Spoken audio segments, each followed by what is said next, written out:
No meu vídeo anterior, muita gente veio falar para mim que acertou tanto de natureza, tanto de matemática, tanto de humanas, tanto de exatas, tirei mais ou menos tanto na redação. Será que eu consigo medicina? Como é que vai ser a minha média final? E tudo isso está relacionado sim ao TRI. Então, esse vai ser o intuito do vídeo de hoje. Olha só, eu vou falar do TRI, vou explicar como é que funciona o TRI e vou chegar e mostrar para vocês mais ou menos como é que a gente pode tirar uma média final disso. É claro, não vai ser acerto, mas vai dar para a gente ter uma boa noção. Então vem comigo após a vinheta.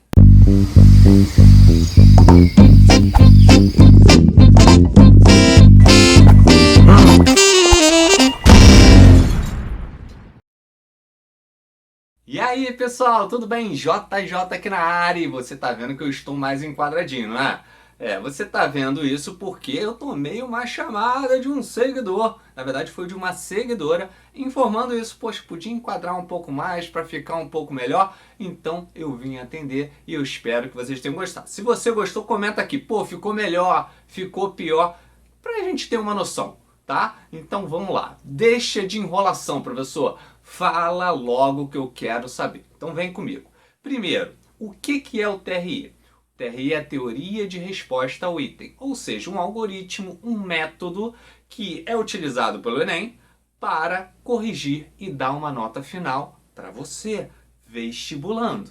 Agora, diferente do que a gente está acostumado no ensino fundamental, no ensino médio, que acontece o seguinte, poxa, acertei todas as questões. 10, não é isso?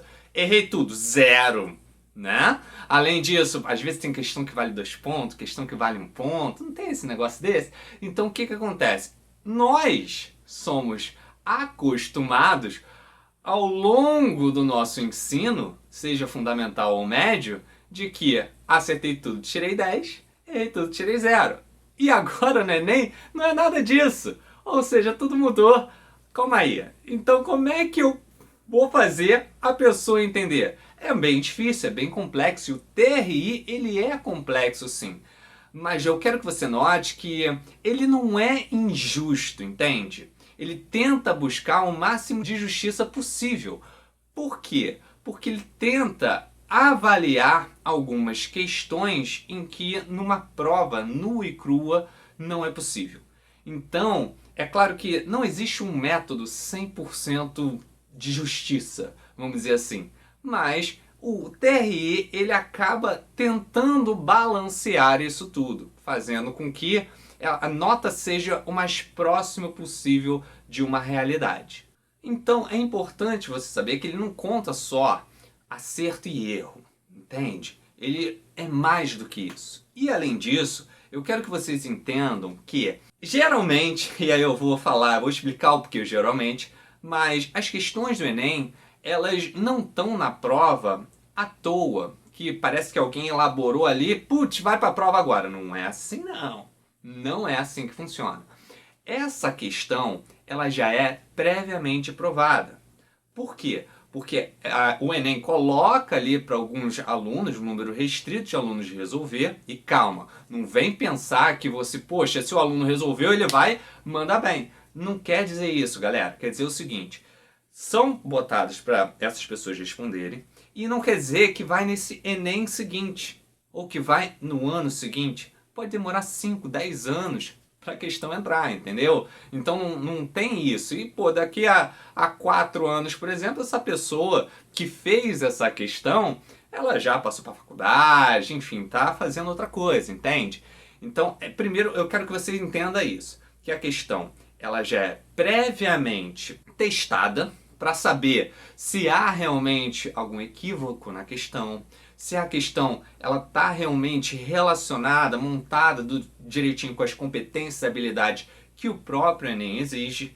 E claro, aquilo pode voltar, pode ser reformulado, existem várias questões relacionadas a isso. E quando ela vai para você fazer a prova, quer dizer o quê? Que a questão ela tá linda e bonita. Aí você vai perguntar, pô, professor, tu tá de sacanagem comigo, né?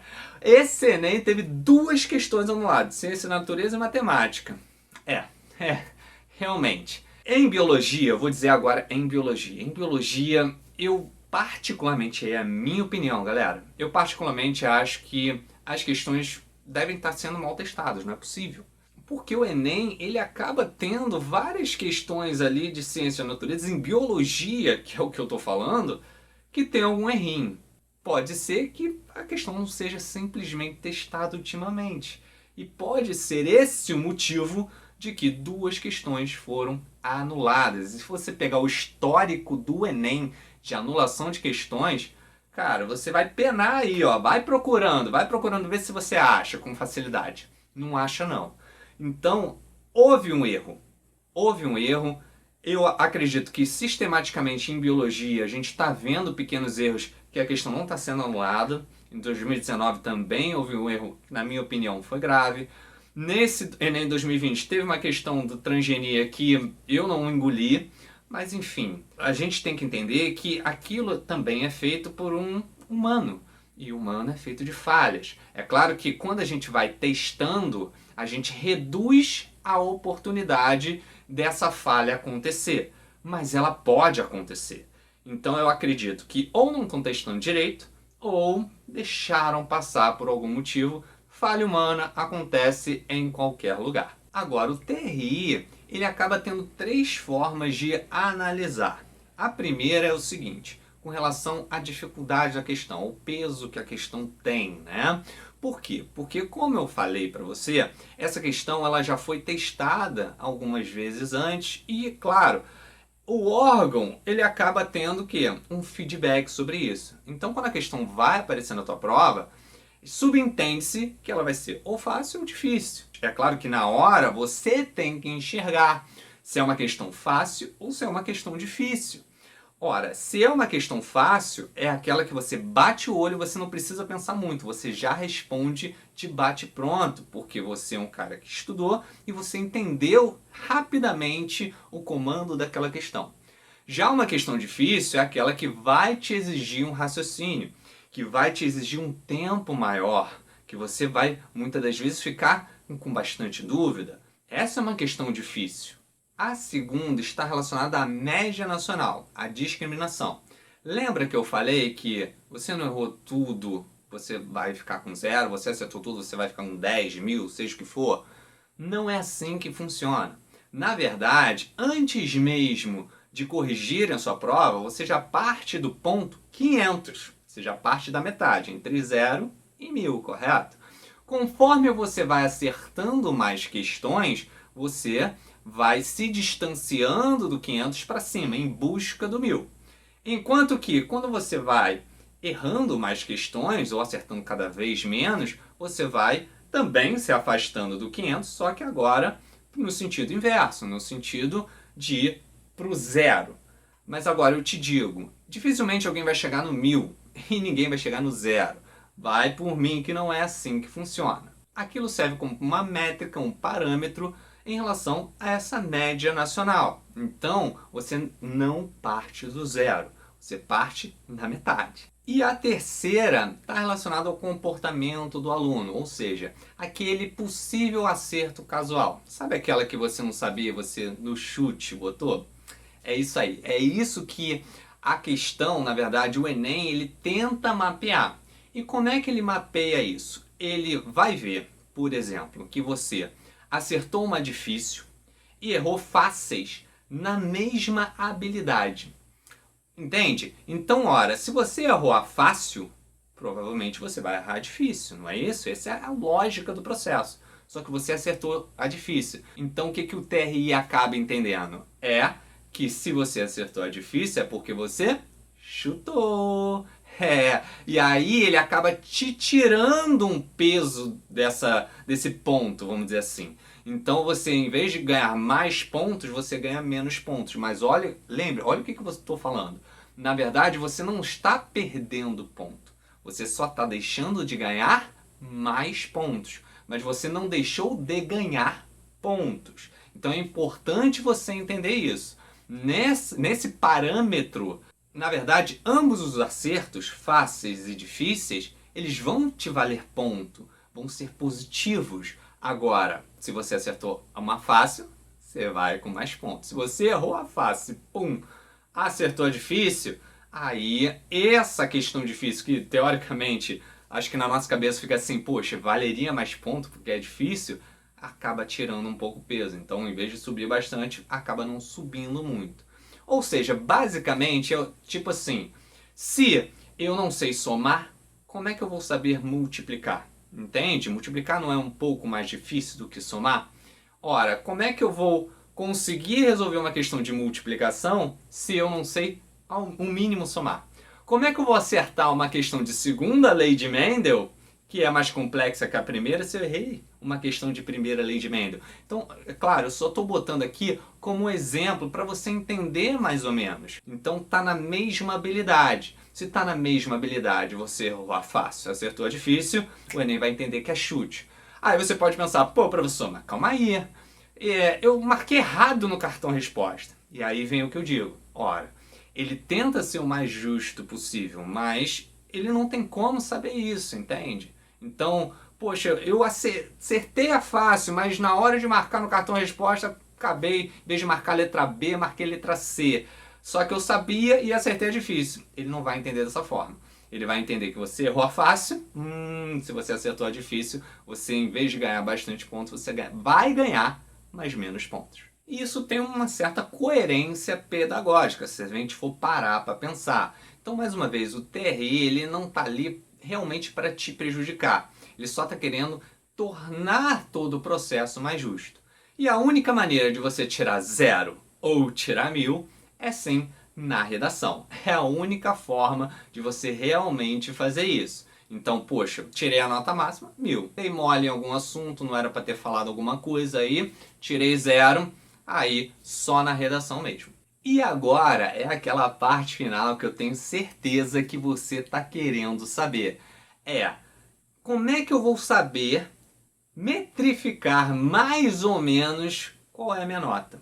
Então, o que eu fiz? Olha aí na tabela. Note que eu peguei linguagens humanas, natureza e matemática e o mínimo e o máximo desde o ano de 2014 até 2019. Afinal, por mais que a gente esteja no ano de 2021, nós fizemos o Enem 2020. Então a gente ainda não tem as mínimas e máximas do Enem 2020. E eu botei uma média ali no final para você ter como parâmetro. Ou seja, a menor nota de linguagens, por exemplo, em 2019, foi 322. Ou seja, não é 0, não é 100. Enquanto que a maior foi 801. E se a gente tirar um parâmetro com relação a todos esses anos, note que a gente teve uma média de linguagens mais ou menos de 306,1 e a máxima de 815,6. E a gente pode traçar um paralelo em relação às outras, como humanas, natureza, matemática. Ou seja, pessoal, como vocês estão aí me perguntando, eu acertei tanto, acertei tanto, acertei tanto, qual a minha média final? É claro que eu não tenho como cravar para ninguém. Na verdade, ninguém tem como cravar para ninguém. Nem os sites que vocês veem aí de simulador não tem como cravar. Você tem como fazer uma estimativa. E eu estou tentando mostrar para vocês uma forma simples de mostrar essa estimativa para vocês. Ou seja, pega a nota de matemática, mais uma vez a tabela. Nós temos uma média de 991,5 como máxima, 323 como mínima. O que acontece? Poxa, se são 45 questões, você acertou 42, 43 questões, você pode se dar ao luxo de entender que você está próximo ali do 990, 900, 950. Você pode ter essa noção. Enquanto que se você foi muito mal, poxa, acertei 10 em matemática, e sei lá, foi no chute, o TRE não vai me ajudar, você pode ter a mínima mais ou menos ali de 320 pontos, 350, 370. Então é isso que eu quero que vocês entendam, pessoal. Na verdade, não tem como a gente cravar alguma coisa, mas tem como a gente ter mais ou menos uma noção do quanto a gente foi, independente se a questão foi fácil ou difícil. Ah, professor, acertei mais ou menos 20 e tanto. Poxa, então você tá ali, ó, pode estar ali em torno dos 600, alguma coisa assim. É isso que eu quero que vocês entendam. E essa média, ela serve para vocês terem como parâmetro. É legal a gente saber dos outros anos como é que foi o mínimo, como é que foi o máximo, porque eu acho que faz vocês abrirem a cabeça de que não tem um zero e dificilmente terá um 1000. Mas a gente pode ter uma média, estipular uma média baseados aí no nosso acerto e quem sabe uma maneira de especular a respeito da nossa nota final. Que é o que, na verdade, a gente está aqui tentando o tempo todo fazer e a gente só vai ter certeza mesmo na hora que lançar ali no sistema. Agora deixa eu te perguntar, você tem mais ou menos um máximo e um mínimo relacionado à natureza, matemática, linguagens humanas e você tem mais ou menos, eu tenho certeza que você tem uma média ali do que você acertou, o que você errou. Muita gente colocou isso no outro comentário. Baseado nisso, o quanto você acha que tirou como média em cada uma? Fala aí pra mim, comenta aqui embaixo que eu quero saber e eu quero, claro, tô aqui sempre na torcida por vocês, mas comenta aqui embaixo. Ah, eu acho que eu tirei uma média final aí de 700, 750. Vamos especular, gente, vamos especular, não custa nada. Enquanto não sair, a gente pode especular à vontade e eu espero ter ajudado nesse momento de especulação. Beleza, galera? Eu espero ter ajudado vocês. Não esquece, dá aquele like, comenta aqui embaixo que eu quero ver e ativa o sininho. Ativa o sininho, compartilha com os amigos aí. Eu espero ter ajudado. Vou ficando por aqui. Um grande beijo e tchau, tchau.